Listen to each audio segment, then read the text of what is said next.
Resident Evil, Alone in the Dark, Sweet Home. These three titles set the standard for the survival horror genre. Players control a character and explore the floors of a decrepit mansion filled with undead horrors. Although these monsters can be felled by a trusty firearm, each shot requires careful consideration. Survival means rationing resources in order to escape a slow death by attrition. New additions to the genre followed these early templates. The characters and locations may have differed, but the general gameplay remained mostly unchanged. However, indie developers have been tampering with the formula. Subtle changes that create new types of fear and anxiety have started to see the light of day. Osum Studios' debut title White Knight is one of these games.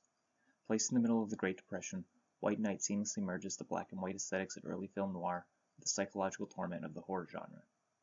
Players control an unnamed private detective who in the dead of night crashes his car. Injured and isolated, our protagonist limps to the nearest home for refuge, a lone estate looming ominously in the distance. With no other options in sight, there's no choice but to delve inside the home, full of mystery and peril. Players of past survival horror games will quickly notice various homages to earlier titles, with the mansion locale being an early staple of the genre. This home immediately acknowledges the paranormal nature of its interior with its death-like appearance. White Knight also uses highly cinematic and stylized angles, reminiscent of early Resident Evil titles.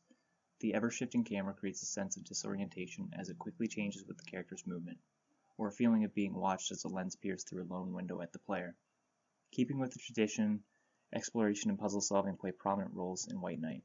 Players brave enough to travel deeper into the heart of the darkness will be tested and rewarded handsomely. Through exploration, players will find journals, diaries, and other personal effects of the home's residents. They provide all the grim details surrounding the family and the mansion. What makes White Knight interesting is how it sets itself apart from its predecessors. The abandoned manor is devoid of light.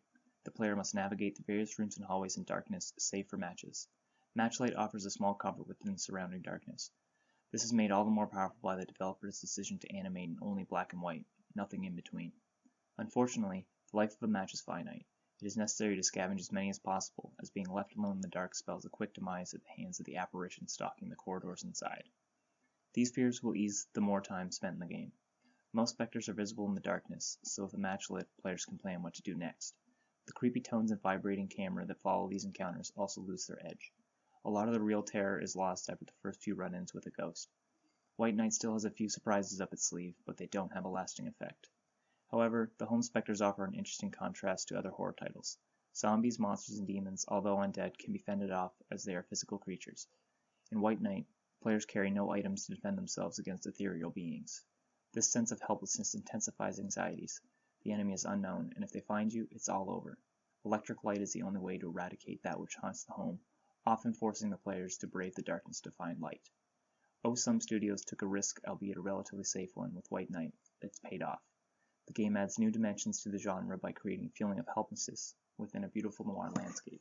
By situating all of this within the framings of early survival horror titles, White Knight shines a new light on a proven formula.